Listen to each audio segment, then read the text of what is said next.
If people simply get on the beers. As best we can tell, the dinner party started with one case.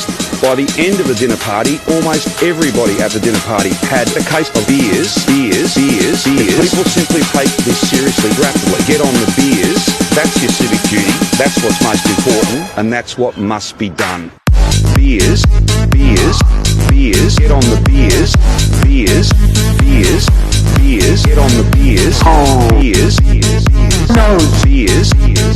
China,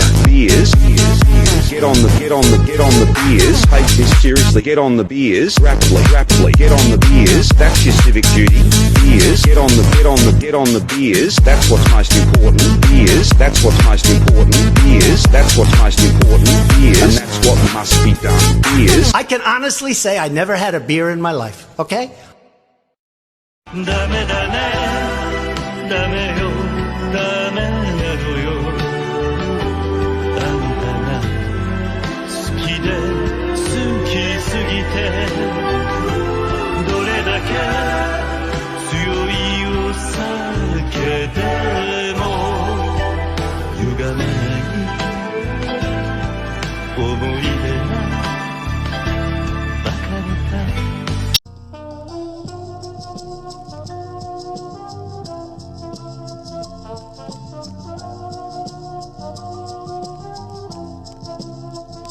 But rules are only as good as the behaviour and the choices that each of us make. Follow the rules. Think the rules or in the letter of these rules. And we must all follow these rules. Every breach of every rule. And we must all follow these rules. Follow the rules. To follow the rules. Stay at home means stay at home. What? You know, there's a whole bunch of people down the Ryback Beach last night who thought the best thing to do was to go and watch the sunset. I'm sure it was a beautiful sunset. I really hate that man. I was out for a walk with Kath last night. Within the curfew, within the 5Ks, wearing a mask. This didn't start in Melbourne, it came from Sydney. I'm not even going to count to one. You will shut the fuck up or I'll sing you a lullaby. I don't like having to speak to Victorians like this. I wish we were not in. You are a bald-faced liar. If I had another choice, if there was another way. Let me out of here, get me the hell out of here. So all I can do is ask Victorians to follow these rules. I'm sure it was a beautiful sunset.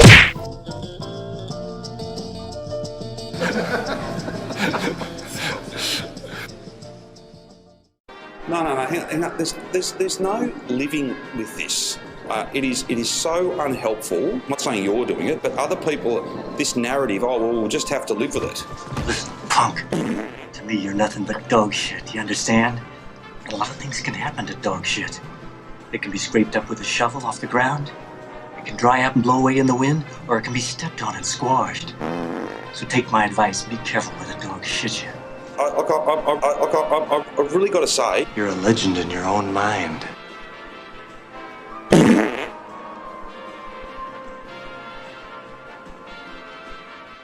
Premier, what about people who had money on Victoria still being in lockdown? They'll be paid out as quickly as possible. It'd be nice to go back in time and put some money on, right? I wish I could. Premier, have you spoken to Gladys Berejiklian? In a conversation with the Premier of New South Wales on Friday, they were getting down. She was getting down, as in partying hard? Yeah. Is that a yes? Yes.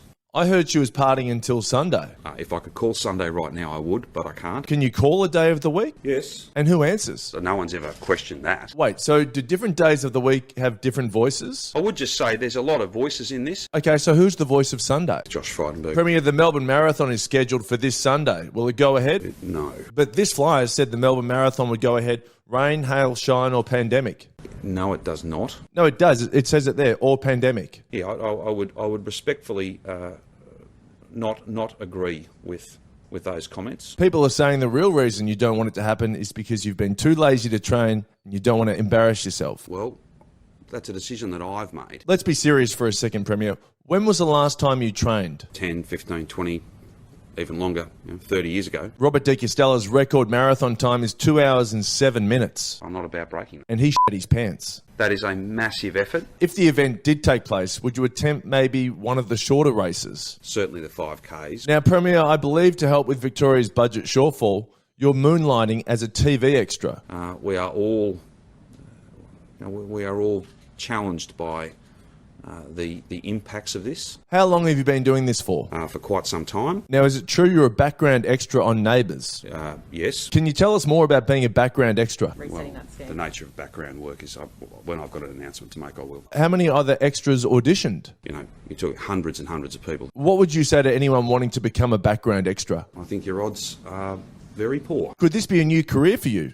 Maybe one day become an extra in Hollywood? I think the answer to your question, two questions, is yes and yes. Jared Toadfish Rebecki said you're a good extra, but you barrel the camera too much. I don't think that's fair. To be honest, that's not the feedback I'm getting. And why did you say no to a TV Week interview? I don't want to be interviewed. Now, Premier, when you were younger, you worked at a pizza shop and your role was to cut the pizza into slices. Yeah, that's right. How do you cut a family pizza into slices? You halve and halve again and halve again. What's that based on? Based on science. Yeah, but when I slice it, it's not a straight line. Could I say to you that it's always very challenging when you have to draw a line? So it's basically a line, then another line, kind of like an X. Yeah, that's right. What do you think, Dr. Sutton? Oh, I'm not commenting on an X. Premier, what do you think about pizza cutting? It's the most important thing you can do. And what about pizza cutters in general? They're heroes. Now, Premier, I believe last night you were playing Jenga with your 18-year-old son, Noah, and it was really high, and then he pulled out a piece and it came toppling over. That is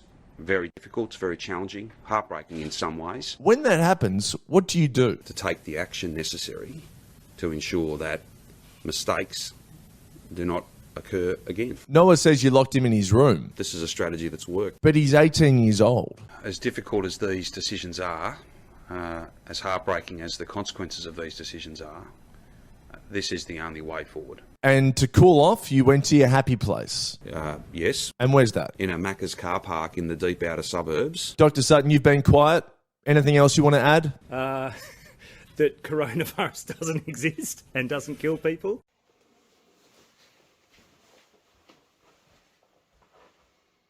Right to go, right to go, right to go, right to go, right to go, right to go, right to go, right to go, right to go, right to go, right to go, right to go, right to go, right to go. I think we're right to go. We're almost out of time now, but I'll push on. We've had 856,000 tests since yesterday. And I'd like to thank each and every one of those people for doing their part. For waiting in a queue to get a cotton bud jammed into the back of their eye, through their nose, only to find out that they're healthy and now they have eye issues. Thank you. There have been 2 deaths since yesterday. 2. That's how contagious this thing is. One of them was a 112-year-old man with emphysema who started a coughing fit about 6 months ago and he's been on life support. And the other is a woman in her 90s with dementia, severe pneumonia, gangrene from the hips down, was hit by a bus 12 months ago and been in the coma ever since. Our hearts go out to their family. Of the 856,000 tests, there were 2 cases detected. 2. That's how contagious this thing is. One of them was a hermit on a religious pilgrimage who's been in a cave for the last 30 years and has had no human contact. And the other is a mystery case, which means we don't know where it is. So while it's out there, none of us are safe. So from midnight tonight, I'm calling a stage 15 snap lockdown. So everybody run out, get as much toilet paper as you can carry, get to the supermarket, back your car up to the doors, fill the boot up with toilet paper. You cannot have enough toilet paper. And don't be scared to use your fists. Get that last roll. You cannot have enough toilet paper and you cannot get COVID and have a dirty bum. There's just no way. So there are only 4 reasons to leave your house. One of them is to get takeaway, sit at the park bench with 15 other people all laughing loudly. One of them is to pick up alcohol, because it's essential to your survival. To go to a playground wearing activewear, drinking 1 cup of coffee over 6 hours while your kids and other kids wrestle and slobber all over each other. And to get a vaccination. To go to a Vax Hub, wait in a queue for 18 hours, only to be told you're not eligible, or they've run out. They are the reasons. Now, we've all been here before. We all know what to do. Don't do anything stupid. Don't go having a backyard wedding with 138 people all jammed into the back shed with the lights off when the cops come. Don't do that.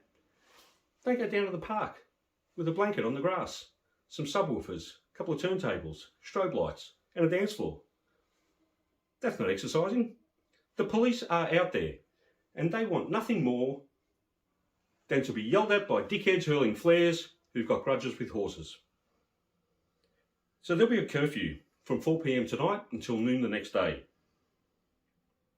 And if you're found outside your 10-metre radius, you'll be shipped out to New South Wales. That's how we're going to reduce our numbers. And while we're talking about New South Wales, Gladys, can I just say, in your face, I told you so, you laughed at me, and where are you now? I'll tell you where.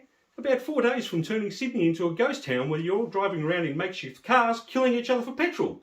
That's where. Ha ha ha. Now, this is not about blame, but this is all New South Wales' fault. Now, I don't enjoy having to do this. I don't get some sort of sick perverted gratification from doing this. I don't like it. I don't walk out of here and high-five the minister and lock myself in a closet, smear custard all over my body and slap my ass with a cheese grater while I sing Danny Boy. I don't do that.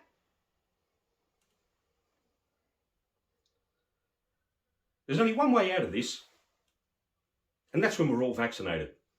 When we've all had our 15th shot for the 28th variant of COVID, and only then will we be safe. Only then can you come out from under your beds and open the curtains.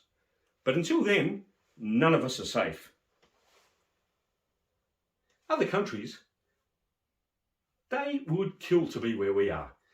Them with their rock concerts, going to sporting venues, restaurants, swimming at the beach, holding hands in the street, singing Kumbaya, they would give anything to have the freedom that we have. So I'd like to thank all those who are doing the right thing. And I'd just like to say, we are all in this together. So I'm going to hand over to the Minister for some questions, and I'm going to Lindsay Fox's holiday house. See ya. Ah, my back! The parallel bars, my speciality. I was something of an athlete, you know. Yes, yes. I was known as the Pavlova of the parallels. Yes. Yes, it's all coming back now. Ah, yes, I remember.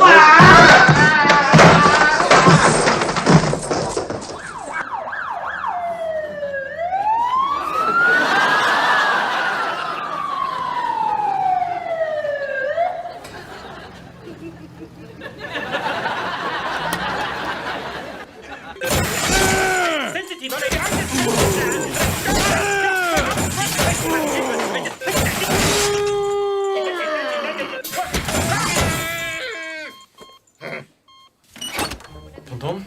Yes, Inspector.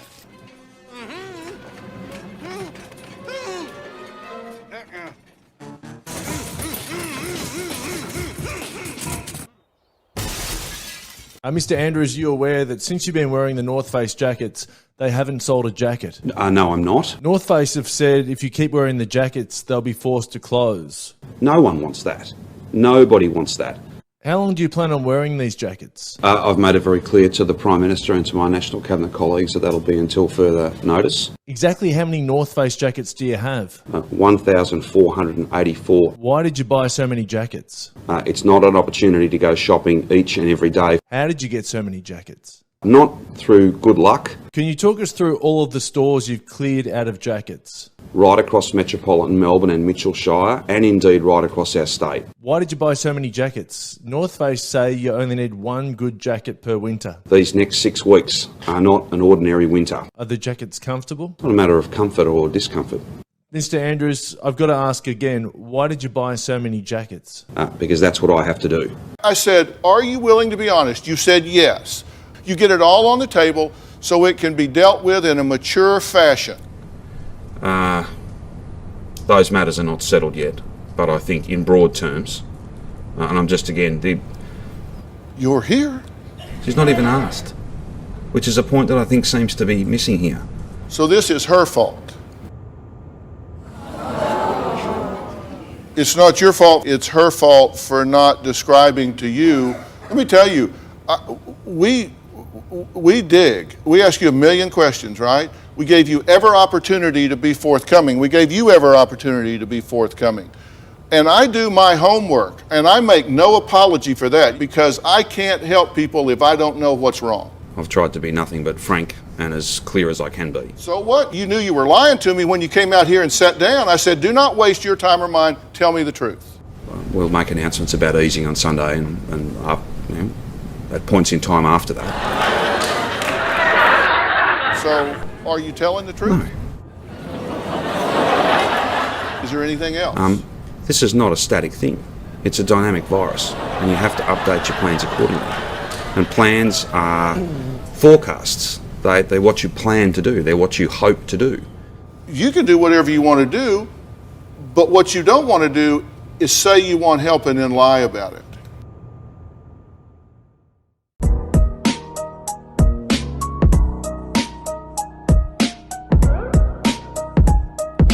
Once upon a time there was a state of euphoria when Daniel Andrews got elected Premier of Victoria. I couldn't wipe the smile off the face of my neighbour. He said that all his life that he had voted only Labor. But then he finally realised and it became too much to handle. Andrews and his mates, scandal after scandal. Imagine after all the responsibility they've been given, one Labor minister had his dogs chauffeur driven.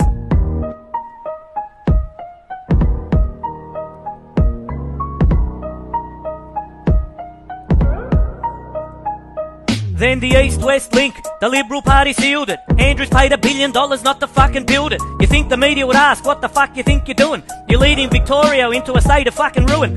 Don't forget the red shirts, it shows you just how cunning. The prick got re-elected using taxpayer money. Regardless of what side of the political spectrum, the politicians expect people like me to respect them. Then along came the virus, we really hit the skids. My neighbour lost his jobs, now he can't feed his kids. Andrews introduced a lockdown, the rules are fucking stunning. I couldn't see my mum, but there's 1,000 cunts at Bunnings. That was a directive from Dr. Brett Sutton. He's a sex symbol for the lambs dressed up as mutton. I watch the press conferences, the message is subliminal. I'm a law-abiding citizen, but feel like a fucking criminal. I'm scared I'll end up in the magistrate's dock if I put my fucking bins out after 8 o'clock. He fucked up the quarantine, then introduced the curfew. My name is Daniel Andrews, I'm not here to fucking serve you. He gets a free run from Waleed and Carrie Bickmore. If they wanked any harder, they would make their fucking dick roll. He's here to cause massive economic disruption. I can't see the meats, but I see the corruption. Chinese investment ain't the only thing he's bringing. He took the red pill, now he's Xi Jinpinging. I wonder if he asked permission from his communist master. When's the best time to declare a state of disaster?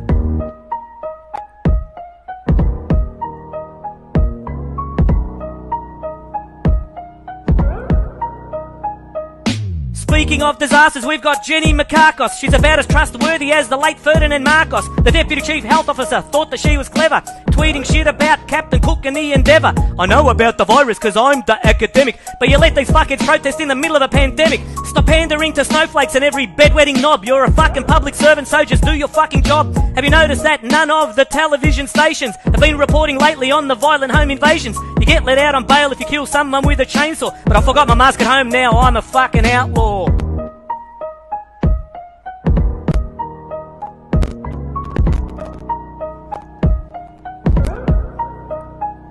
Remember Lord of the Rings? You had that wizard Sauron. He's exactly like Daniel Andrews, except Andrews is a moron. Cause the rest of Australia wants us to declare autonomy. Cause Andrews turned Victoria into a fucking leper colony. He's sitting down at Spring Street in his high and mighty office, shredding all the papers and emptying the coffers. So next time you vote, you better take care. You don't want Swanston Street like Tiananmen Square. Cause a long time ago, Labor Party lost its essence. They don't give a fuck about us working class peasants. Cause we've had enough of his political stunts. You sold us out to China, you treacherous cunt.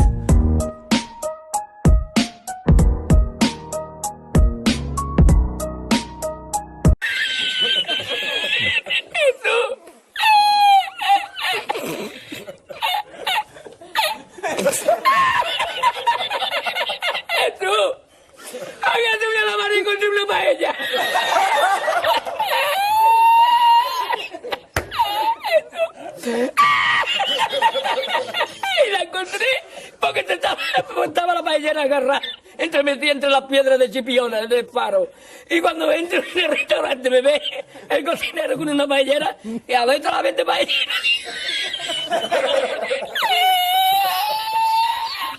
¡Asómate, mira dónde llega el agua! Llegaba el agua hasta el restaurante. Había subido la marea.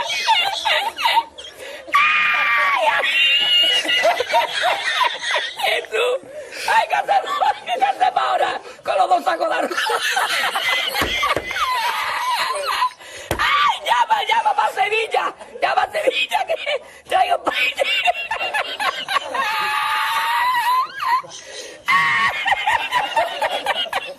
What's become clear to us is that the construction industry remains a major source of transmission.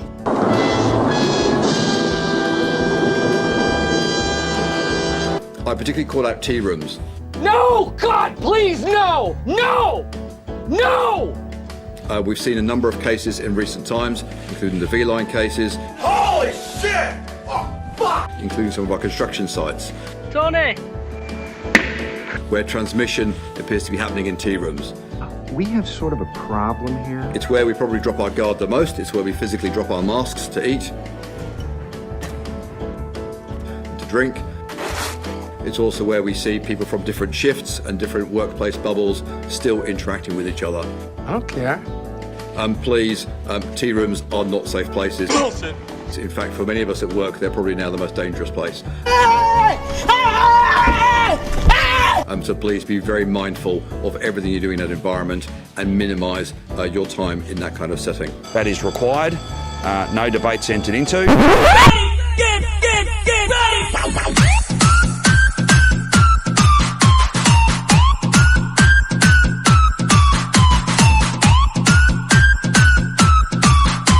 That's just not fair.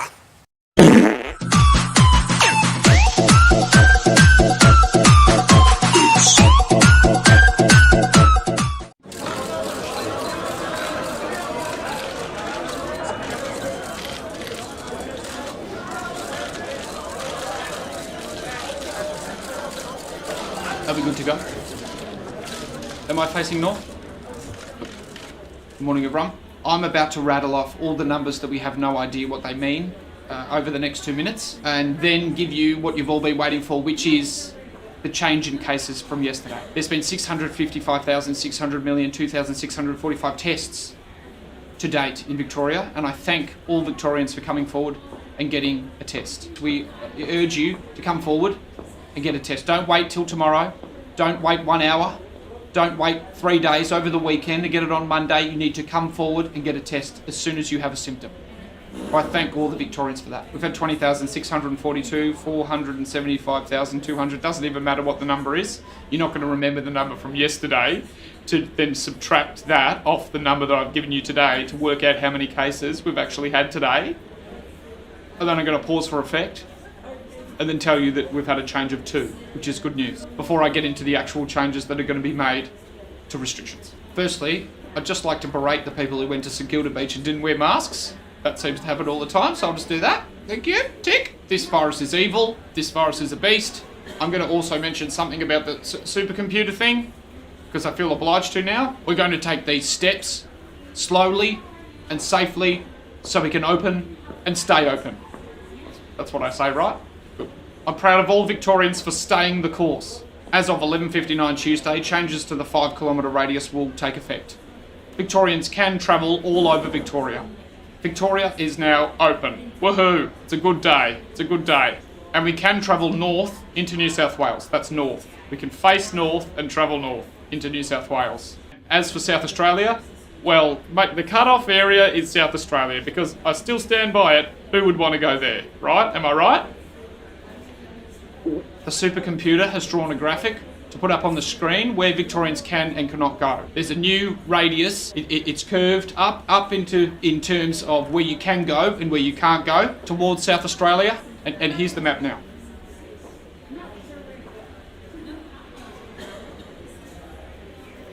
From 11:59 on Tuesday, and we'll give you a couple of days to get used to this new change, because it is quite significant. Members of Victoria, in all of Victoria, will be required to wear a device, a distancing device, in which we keep our 1.5 metres away from each other, keeping that safe distance to our new COVID norm. Victorians will be required to wear this device at all times. Every waking hour of every day, we were just asked to use this device, or you will be fined. And Professor Sutton is modelling this device now, outside. So, Professor Sutton? What has my life become? We've done extensive research into this. The supercomputer spat this out and gave it the A-OK. So this device will help us keep the virus at bay. Now I'll be taking any questions. How will we get into our cars? I'll pass you over to Professor Sutton to answer that question.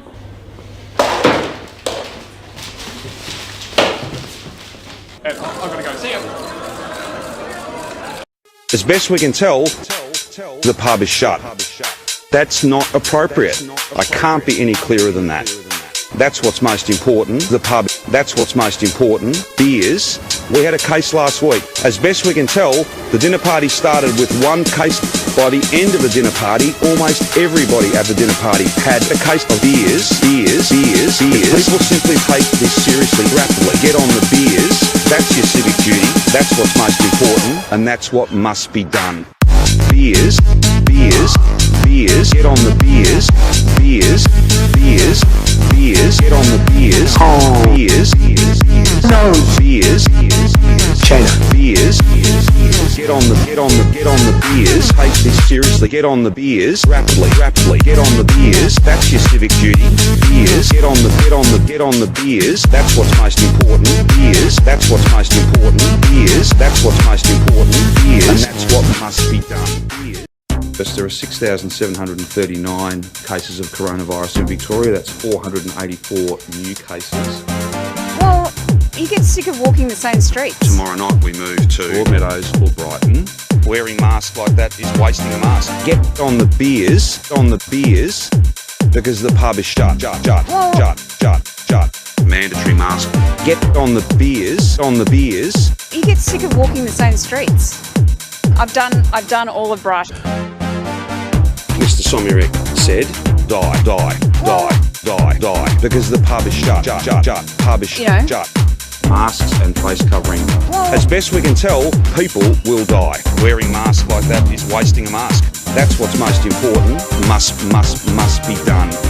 Mr. Somyurek said there will be a $200 fine. You get sick of walking the same streets. It's the reason why today we're the only Australian state to have joined the Belt and Road Initiative. Get on the beers, get on the beers. If people simply take this seriously, get on the beers. That's what's most important, and that's what must be done. I've done all of Brighton.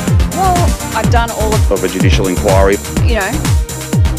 There will be a $200 fine if you were out and were not wearing a mask. Get on the beers. Police will be out there enforcing this. Just want to emphasise as well, masks or face covering. I've done all of Brighton. I'm sorry to have to inform you, pub is shut.